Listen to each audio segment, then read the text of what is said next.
Hello everyone, आज भने आराध्या आएकी छिन् आफ्नो मामाको बिहेमा। अब साथीहरू बिहे भनेपछि नरमाइलो हुने कुरै भएन। यति रमाइलो थियो, चारैतिर माहौल बनेको थियो भने स्टेजमा कार्यक्रम भइरहेको थियो। यता भने आराध्या हातमा फुल लिएर माइजूको प्रतीक्षा गरिरहेकी थिइन्। माइजू यतैबाट आउने हो रे के मम्मी भनेर हातमा फुल लिएर बसिरहेकी थिइन् गेटमा। अनि यता आराध्या भने बस्न मानेकै थिइन्। साथीहरू बसेको साथीलाई पनि ओइ साथी आउन खेलौँ भनेर बोलाइरहेकी थिइन्। फाइनली साथीहरू आराध्याको ओठमा बल्ल हाँसो देखेको छ, किनभने आराध्याको माइजू यानि कि हाम्रो नयाँ बेहुली आइसक्नु भएको छ। वाउ साथीहरू, हेर्नुस् त हाम्रो परी जस्तो बेहुली आइसक्नु भएको छ। अनि बेहुलीको ड्रेस रातो नभएर सेतो किन भन्नु होला, आराध्यको मामा भने क्रिस्चियन हुनुहुन्छ, त्यही भएर क्रिस्चियनमा चाहिँ व्हाइट ड्रेस लाउने चलन छ साथीहरू।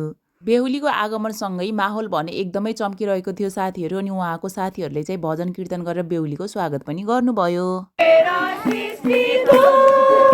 यता भजन कीर्तन सकिसकेपछि बेहुला बेहुलीलाई सबैजनाले हातमा फुल लिएर छर्दै आशीर्वाद दिनुभएको छ। ह्याप्पी म्यारिड लाइफ भन्दै हुनुहुन्छ। बेहुला बेहुली कति राम्रो देखिनु भएको छ, हेर्नुहोस् त। भाइको बिहेमा साह्रै रमाइलो भयो साथीहरू। अनि त्यसपछि हामीले भाइ बुहारीसँग यसो फोटोसोटो पनि सुट गर्यो। अनि दिदी बहिनीसँग पनि छुटाउनु भएन, फोटोसोटो सुट गरेर हामी चाहिँ बिदा भयौँ। Okay by.